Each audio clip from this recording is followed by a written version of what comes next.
మాజీ ప్రధానమంత్రి మన్మోహన్ సింగ్ తెలంగాణ శాసనసభ నివాళులర్పించనుంది. ఇందుకోసం రేపు ప్రత్యేకంగా సమావేశమవుతోంది.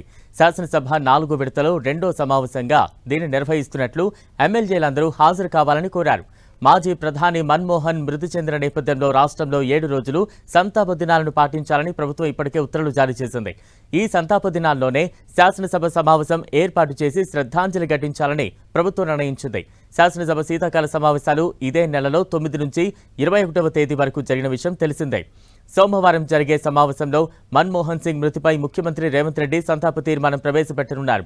ఆచార్యునిగా, ఆర్థికవేత్తగా, యూజీసీ చైర్మన్గా, ఆర్బీఐ గవర్నర్గా, ప్రణాళిక మండలి ఉపాధ్యక్షునిగా, దేశ ఆర్థిక మంత్రిగా, ప్రధానమంత్రిగా ఆయన దేశానికి అందించిన సేవలను పేర్కొనున్నారు.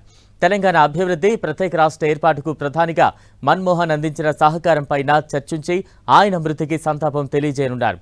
శాసనసభ ప్రత్యేక సమావేశం దృష్ట్యా రేపు జరగాల్సిన మంత్రిమండలి సమావేశాన్ని రాష్ట్ర ప్రభుత్వం వాయిదా వేసింది. గతంలోనే ఈ సమావేశం ఖరారైన సంతాప దినాలు అయినందున దానిని నిర్వహించరాదని నిర్ణయించింది. జనవరి మొదటి వారంలో మంత్రిమండలి సమావేశం నిర్వహించే అవకాశం ఉందని అధికార వర్గాల ద్వారా తెలిసింది.